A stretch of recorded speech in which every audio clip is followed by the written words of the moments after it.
بسم اللہ الرحمن الرحیم۔ 25 مئی کی شب ہے، میں ہارون رشید ہوں۔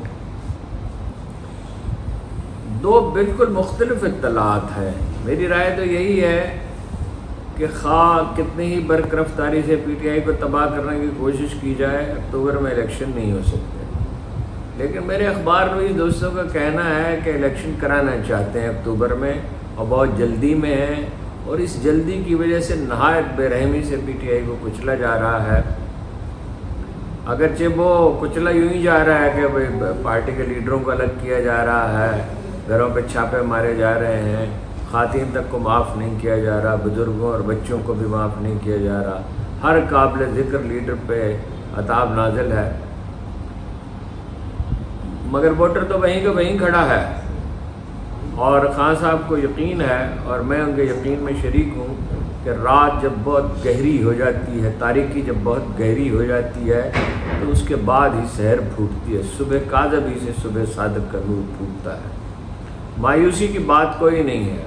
مایوسی کی بات تب ہوگی اگر پیپلز پارٹی کے لوگ ہمت چھوڑ گئے، دل ہار گئے۔ آدمی ہارتا تب ہے جب وہ دل ہار جاتا ہے، ہمت چھوڑ دیتا ہے، جب وہ مایوس ہو جاتا ہے۔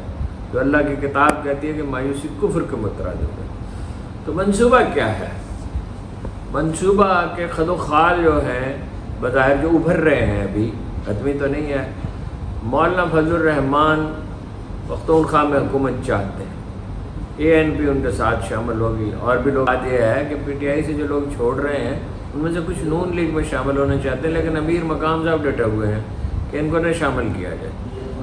وہ اپنی گرفت چاہتے ہیں، وہ وزیر اعلیٰ بننے کے خواب دیکھ رہے ہیں۔ یہ خواب ان کا بہت پرانا ہے۔ مجھے یاد ہے ایک دن عمران خان نے ورزش کرتے ہوئے مجھ سے کہا تھا کہ امیر مقام جو ہے وہ شامل ہونے کے لیے تو تیار ہیں، مگر وہ صوبے کی صدارت چاہتے ہیں۔ متحرک آدمی ہیں، ویسے 5-7 ہزار آدمی ساتھ رکھتے ہیں ہر وقت، جن کو جس جلسے میں چاہیں لے جائیں۔ تو پھر مجھ سے انہوں نے مشورہ مانگا، میں نے کہا سوات اس سے زیادہ کہ تو وہ نہیں کر سکتے، مستحق نہیں ہو سکتے۔ تو وہ مولانا فضل الرحمان خواب دیکھ رہے ہیں وہاں حکومت قائم کرنے کا۔ اب ووٹر پتہ نہیں کہاں سے ڈھو کے لائیں گے، افغانستان سے لائیں گے، امریکہ سے آئیں گے، جاپان سے آئیں گے، یہ پتہ نہیں، کیونکہ اس کی مقبولیت تو بہت زیادہ ہے عمران خان کی، نئے امیدوار کھڑے کر سکتا ہے۔ وہ بلوچستان کی حکومت بھی چاہتے ہیں۔ دس از ویری انٹرسٹنگ۔ حلیفوں کی مدد سے بلوچستان میں بھی حکومت ان کی قائم ہو جائے۔ زرداری صاحب کا خیال ہے کہ وہ خود خریداری کر لیں گے، یا یہ طے پا جائے گا وہ قومی اسمبلی کے لیے خریداری کریں گے، وہ صوبائی کے لیے کریں گے۔ بلوچستان میں پشتون پاکٹس میں محمود اچکزئی کی حالت بہت بری ہے۔ صدر بھی بننا چاہتے ہیں اس کے ساتھ ساتھ مولانا فضل الرحمان۔ اور یہ ہمارے اخبار نویس دوست، باخبر اخبار نویس دوستوں کے بقول بلاول کو وزیر اعظم بنانے کا منصوبہ ہے۔ سرائکی پٹی میں جہانگیر ترین ایک گروپ تشکیل دیں گے زیادہ تر، اور باقی جگہوں پہ بھی کوشش کریں گے۔ دفتر بنا لیا ہے، لوگوں سے بات کر رہے ہیں، جہاز اڑے گا۔ اور سندھ میں پولیس کی مدد سے، سول سروس کی مدد سے، پی ٹی آئی تو میدان میں ہوگی نہیں، تو باقی کوئی وہاں حریف ہے ہی نہیں۔ پیر پگاڑا اگر نہ ہو تو سرے سے الیکشن ہوگا ہی نہیں۔ اگر وہ میدان میں نکلے تو کوئی الیکشن ہوگا۔ کراچی میں کیا کریں گے یہ سمجھ میں نہیں آتا۔ بہرحال ابھی تک کراچی کے لیے کوئی منصوبہ بالکل واضح نہیں ہے۔ پنجاب نون لیگ کو سونپا جائے گا، کیسے سونپا جائے گا بغیر ووٹروں کے؟ وہی بات کہ ووٹر کہاں سے لائے جائیں گے۔ یہ ہیں اس منصوبے کے خد و خال۔ بلاول بھٹو کیوں؟ اس لیے کہ بلاول بھٹو امریکہ کو بہت عزیز ہے۔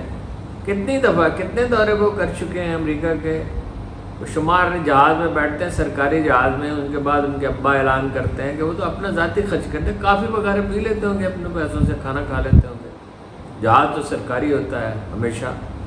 انڈیا بھی گئے تو سرکاری جہاز پہ گئے، ہمیشہ سرکاری جس کا صرف جہاز کھڑا ایک دن کھڑا رہنے کا خرچ 3000 پاؤنڈ غالباً ہوتا ہے۔ کتنے ڈالر کتنے بنے گے؟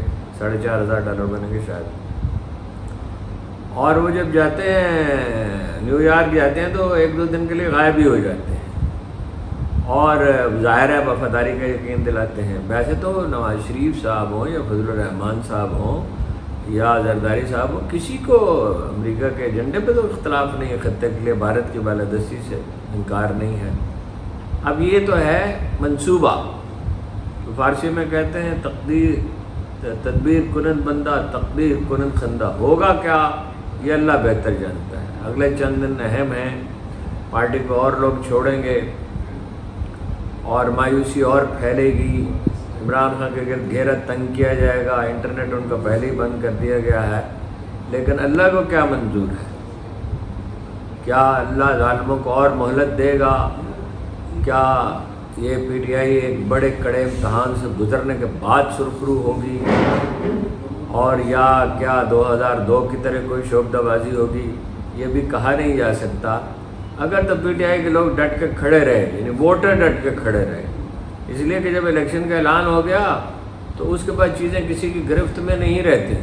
یہ بچہ وزیر اعظم جو ہے پنجاب کا، یا وہ گورنر جو ہے پختونخوا کا وزیر اعلیٰ، تو بے ایمانی ہے، یہ کچھ زیادہ نہیں کر سکیں گے۔ خلق خدا اٹھے گی تو بقول فیض کے دھرتی دھر دھر دھڑکے گی، اور پھر کیا خلق خدا کیا فیصلہ صادر کرے گی؟ خان صاحب نے ایک بہت اچھا فیصلہ کیا کہ اس وقت صبر و تحمل کا مظاہرہ کیا جائے، اور لوگوں سے کہا ہے کہ آپ چھپ جائیں اور گرفتاریاں نہ دیں حتی الامکان، اس لیے کہ جیلوں میں بہت برا سلوک ہوتا ہے۔ بہرحال وہ اس نے ایک دفعہ کہا تھا، غالباً سر فیروز قانون نے جب 1 یونٹ بن رہا تھا، کہ روڈ رولر کنکروں سے کرائے نہیں پوچھا کرتے۔ اس وقت روڈ رولر چل رہا ہے، لیکن اگر کوئی ہمت اور استعداد دکھائی قوم نے تو بچ نکلے گی، ورنہ کچھ برس غلامی کے ہیں، اور ہمیشہ کی تو خیر نہیں ہو سکتی، اس لیے کہ ایک چھوٹی سی اقلیت اکثریت پہ حکومت نہیں کیا کرتی۔ کم از کم تاریخ کا سبق یہی ہے۔